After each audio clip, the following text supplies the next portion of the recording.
Hello and welcome to our study in the book of Proverbs.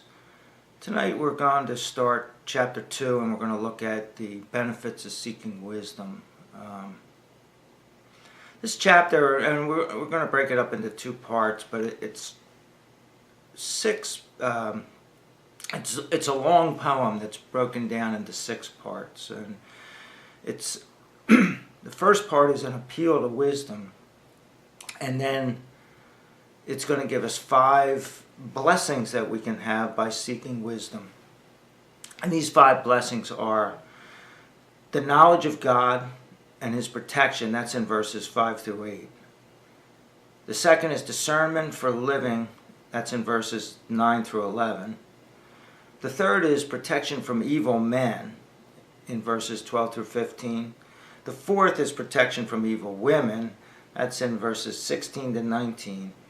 And then enablement for righteous living in verses 20 through 22. The first 4 verses have 8 verbs. And those verbs are receive, store up, raise your voice, make, turn, call out, seek, and search. So let's take a look at what happens when you do these 8 verbs. Chapter 2 verse 1 says, "My child, if you receive my words and store up my commands within you, raise your voice by making your ear attentive to wisdom and by turning your heart to understanding." So what it's saying here is that you have to constantly be paying attention, storing up knowledge, because you're going to need that knowledge in the future. Actively listening. Raise your voice to hear. Now, it's raise your voice by making your ear attentive to wisdom. And that's so unlike what the world does. Most people today raise their voice to make a point, or they raise their voice to show how much they know, and often to show how much they think you don't know.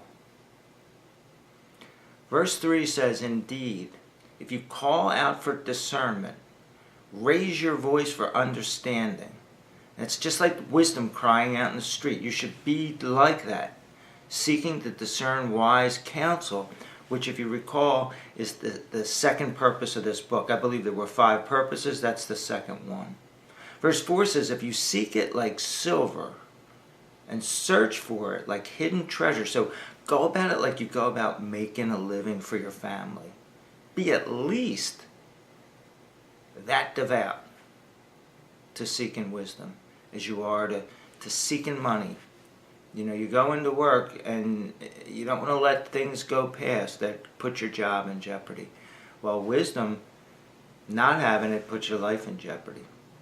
So you should be at least that diligent.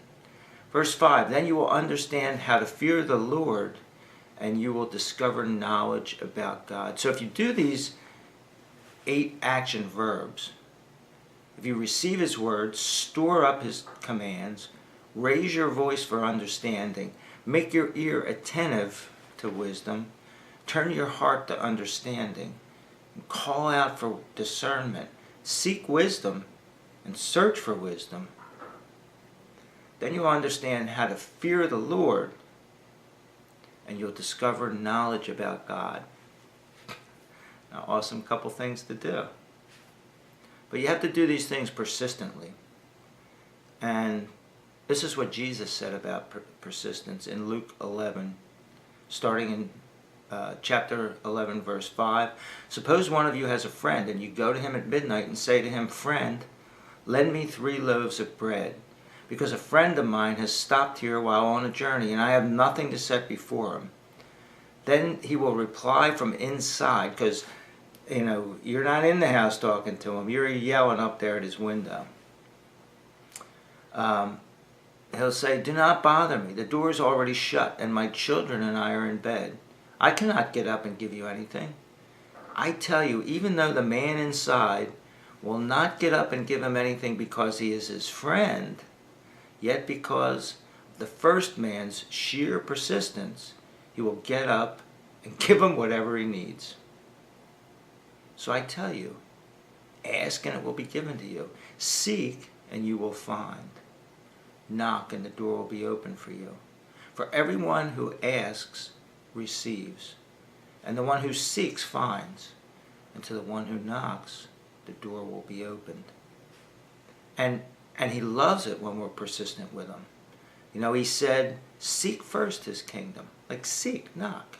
In other words, knock on his door. Knock on his door in the middle of the night.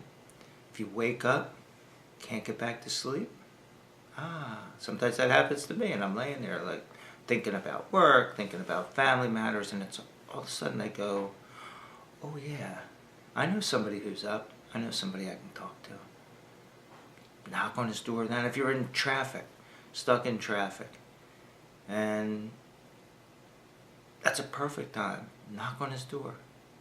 Get through the stress of your commute or whatever. Because he has unlimited time and patience with us. It's not a matter, we think of him as being like us, you know, oh, God's probably tired of hearing from me. Trust me, he's never tired of hearing from any of us. When he said this in Revelation chapter 3, starting in verse 20, listen, I am standing at the door knocking. If anyone hears my voice and opens the door, I will come into his home and share a meal with him, and he with me. We always hear that in altar calls. Jesus is standing at the door knocking. I open it and he'll come in. He wasn't talking to non-believers. He was talking to the church at Laodicea. He was talking to believers. He was calling them to repentance, saying, I'm knocking at the door. If he's knocking at our door like that, we need to be knocking at the door for him, because he will certainly open it for us. Now, we need persistence, but we also found out in the end of verse 5 that we need the fear of the Lord. In Psalm 103, verse 13 says, as a father loves his children, so the Lord loves those who fear him. So we have to develop a fear of God also. Let's go on in Proverbs. Verse 6, chapter 2 says, for the Lord gives wisdom, and from his mouth comes knowledge and understanding. He stores up effective counsel for the upright, and is like a shield for those who live with integrity. To guard the paths of the righteous and to protect the way of the pious ones. Then you will understand righteousness and justice and equity, every good way. For wisdom will enter your heart, and moral knowledge will be attractive to you. So, first that wisdom has to enter your heart, and then you have to become attracted by what it can do for you. Not what it can do for you getting you a new car, or whatever, although I guess sometimes it could. But what can it do in here? What can it do in your heart? Psalm 119, starting in verse 130, says, your instructions are a doorway through which light shines. They give insight to the untrained.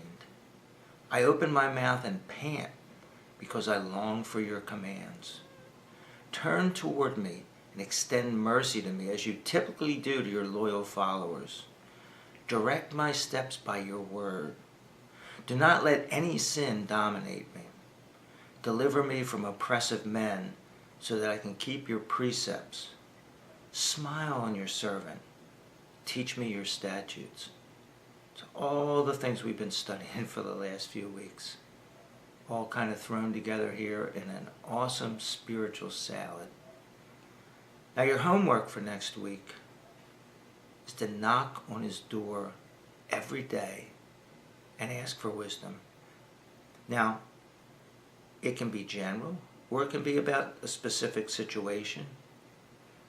And ask him to direct your steps and with his word.